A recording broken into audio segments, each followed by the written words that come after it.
Здравствуйте, меня зовут Катя. Я из России, из Сибири. Я живу в Чехии уже 8,5 лет.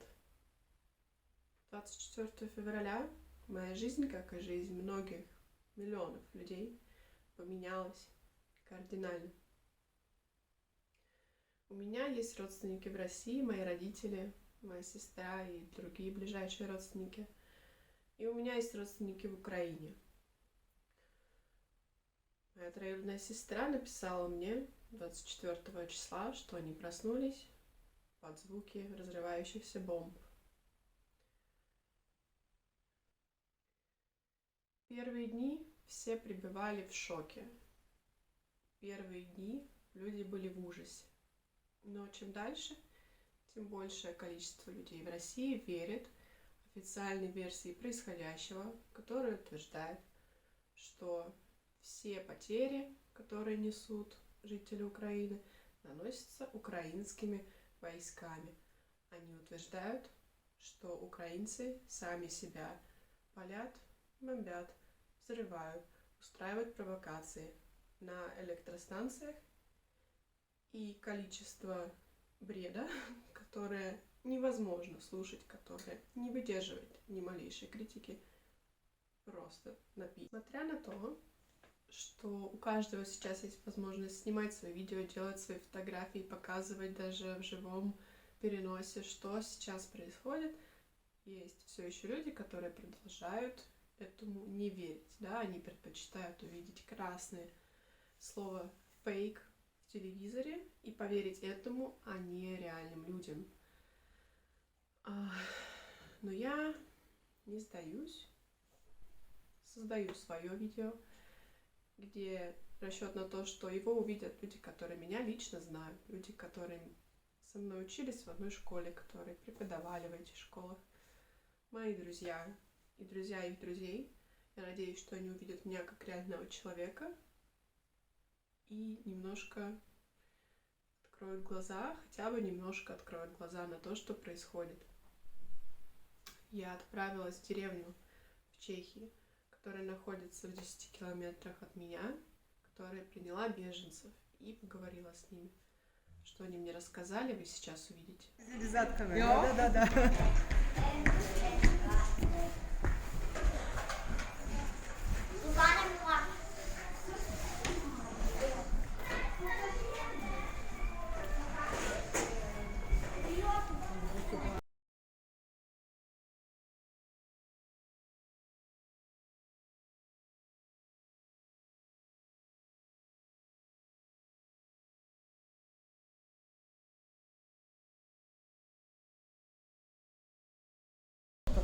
Вот это когда она вообще мне позвонила, что началась война, мы не поверили. Зашла в интернет, другие нигде ничего не пишут. Думаю, мало ли что, может, что-то сорвалось просто, знаете. А потом захожу через, может, полчаса в интернет, уже пишут и блогеры, что Киев начали бомбить. Мы выкидали лекарства. Потом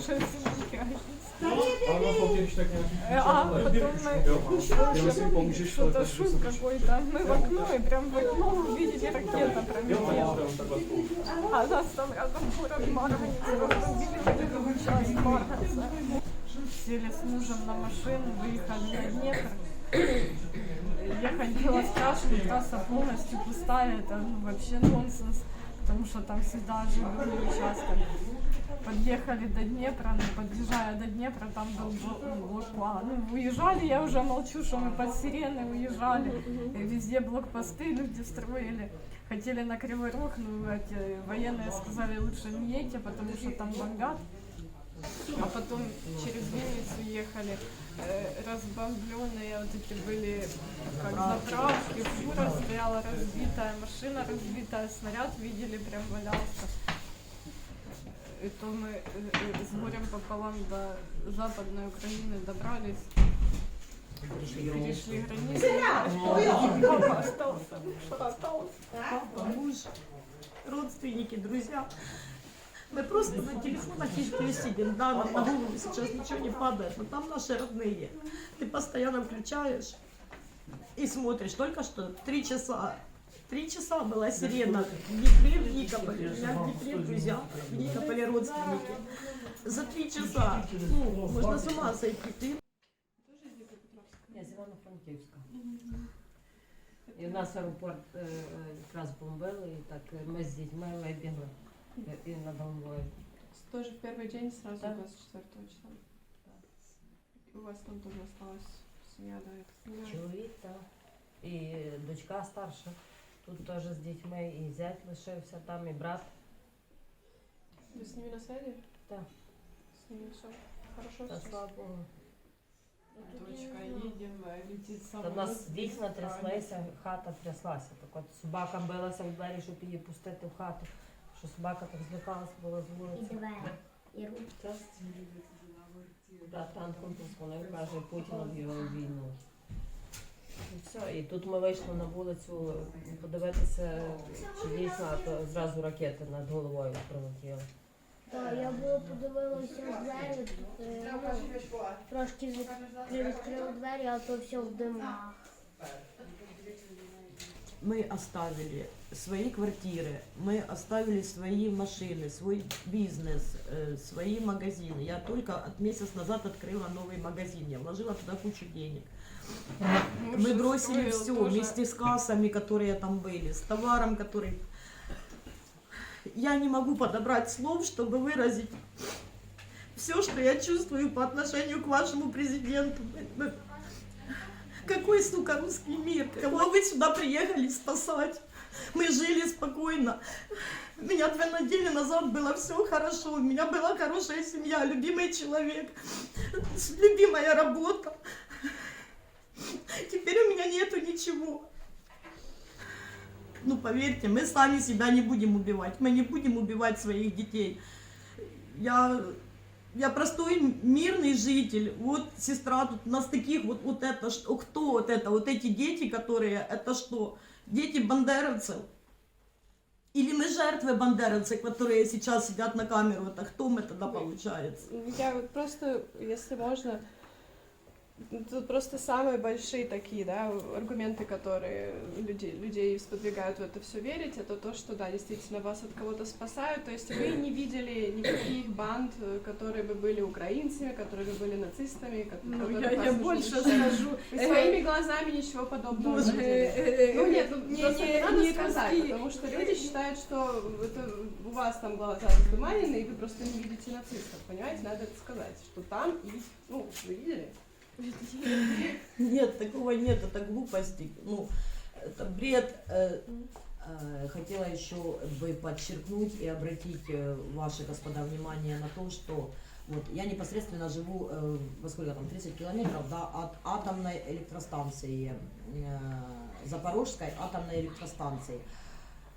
Это самая большая атомная станция, там находятся 6 блоков больших. То есть, если рванет эти 6 блоков, если они взорвутся, это 6 Чернобылей.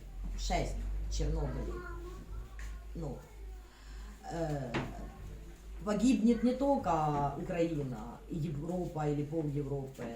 Это коснется очень хорошо и России. Это будет грандиозная катастрофа, это пострадает весь мир. Зачем нам это надо?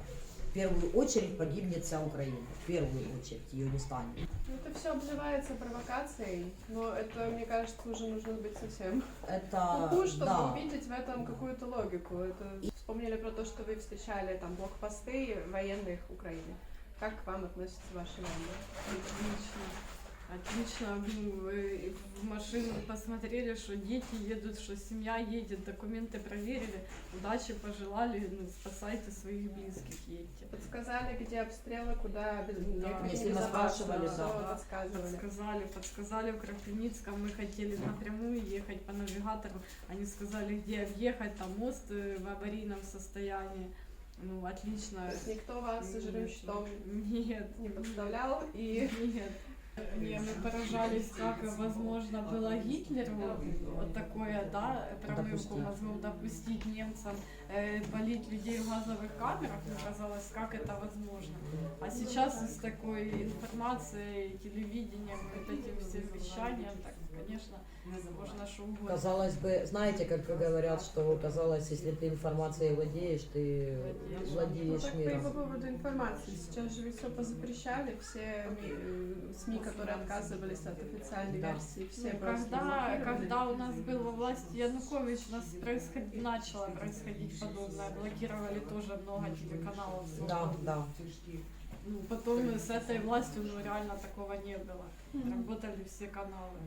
И предыдущий президент наш Порошенко и Зеленский. Зеленский сейчас, вот мы в этих условиях, как он сейчас, При том всем, что мы за него не голосовали, Да. то сейчас просто... он молодец. Мы его все вообще уважать начали и поддерживаем. Хотя у нас никогда не было вот это прям такого обожания власти. У нас всегда власть... Такое критическое, да, Да, отношение. критическое. Мы всегда там выражали... Вот у У нас нас настолько свободная страна, мы за нашу власть всегда выражали свое недовольство. Никогда никто не молчал, никого не боялся. Постоянно все спорили, кто за кого хотел, голосовал, и за того и выбирал. Вы посмотрите, как у нас наши шоу, наши юмористические даже шоу, мы можем себе позволить обсмеять да, там, какого-то политика, если он сделал что-то не так. Мы можем полностью свободно высказать свое мнение на камеру, в семье. Мы не боимся, что кто-то кому-то доложит. Нас не гоняют. У нас, если проходят митинги, они не проходят таким образом, что люди потом... Автозаки бросают. Автозаки известки попадают. Дети попадают ваши в автозаки. Это ужас. Если мы идем на митинг, то мы добиваемся. У нас, да, есть тоже разные моменты, что нам не нравится, но это забастовка, это бунт, и нас слышат, нас в большей степени слышат. Никогда у нас не прижимали русскоязычное Вы слышите, население. да. Мы в селе родились, выросли, нам было в городе стыдно разговаривать на украинском, с нас смеялись, что мы селюки какие-то. Наоборот, в точности наоборот была ситуация всегда. В большой город приедешь, начинаешь по-русски разговаривать. Ми свободно владіємо русским язиком, ми доволі добре розмовляємо українською мовою. То есть это никогда не ущемлялось. Ваш русский язык, ваши русские в нас никогда не ущемлялись. Это просто тот трэш, который несут русские. И вот они говорят, да, правильно, а что они хотели?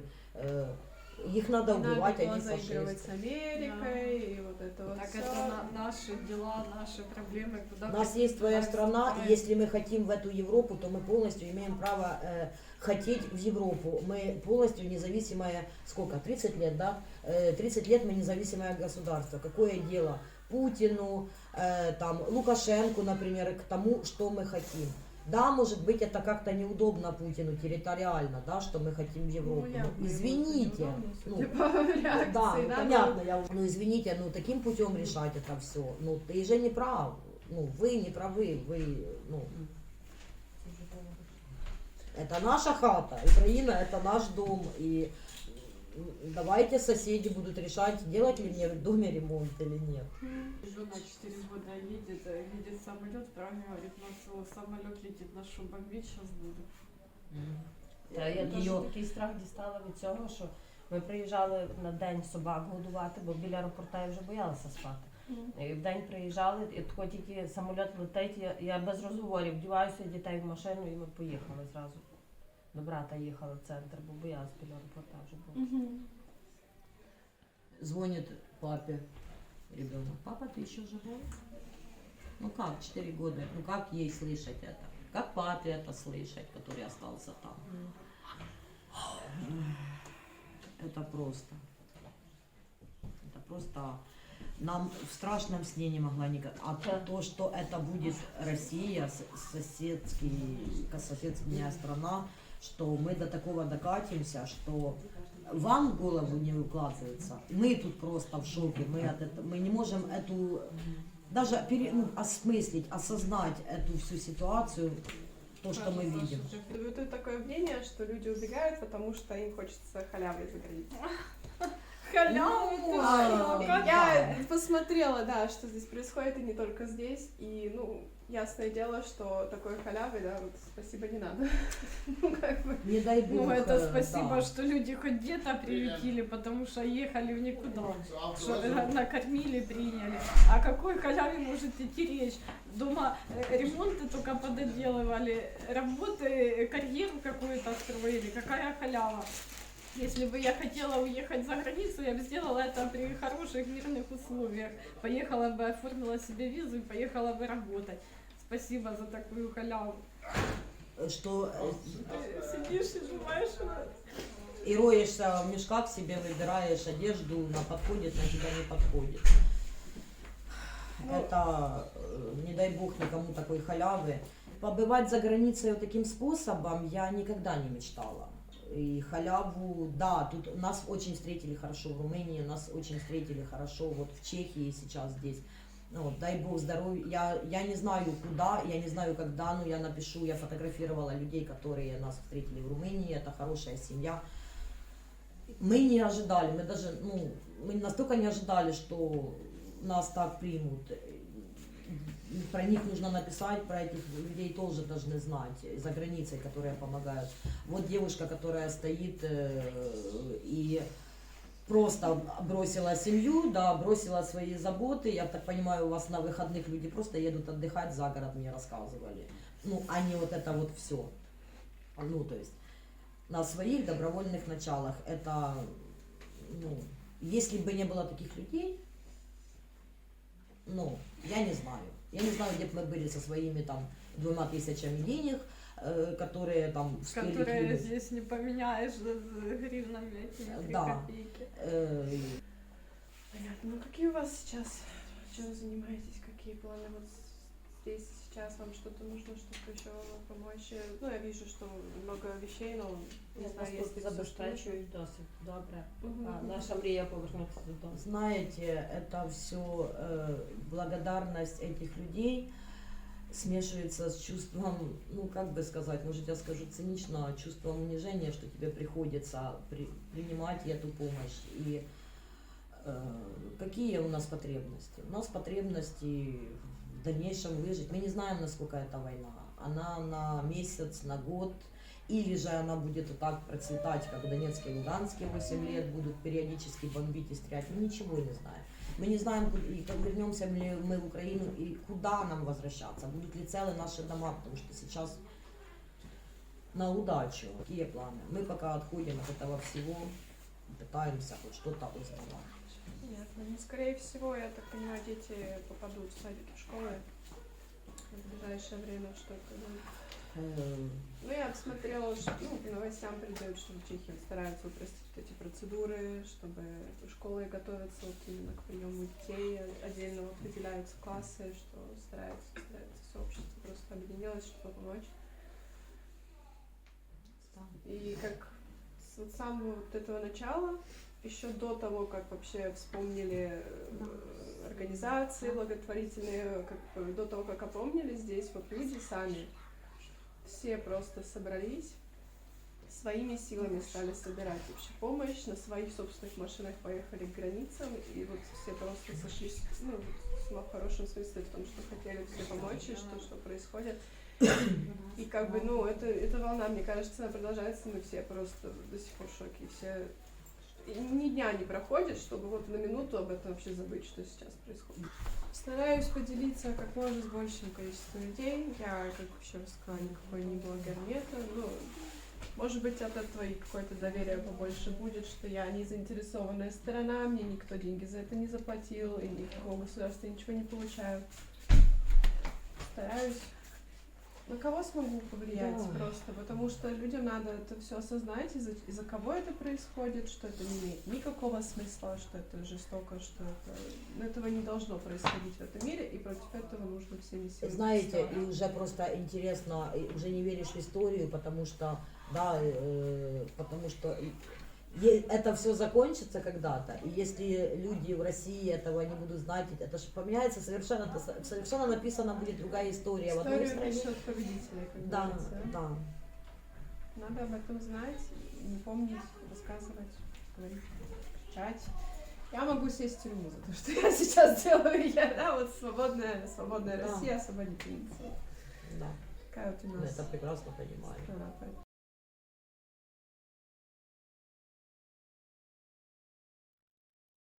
На данный момент, 9 марта, Украину покинуло более 2 миллионов людей.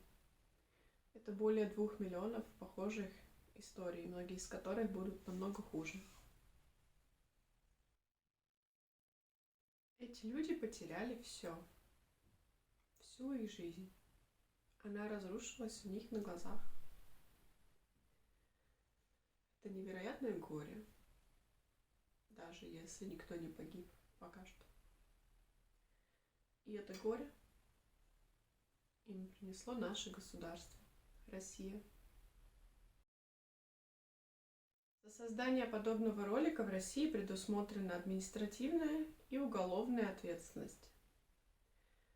За запись интервью с беженцами, за выражение несогласия с вводом войск в Украину тоже предусмотрена ответственность.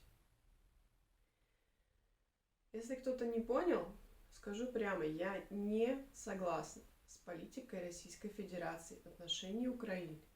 Я не согласна с тем, что происходящее нельзя называть войной.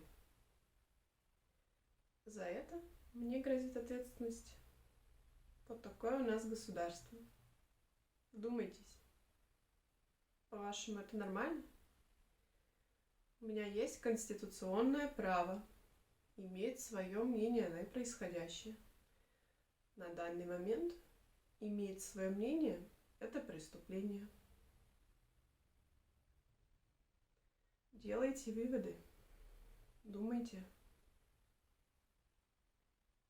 И выключите, пожалуйста, телевизор.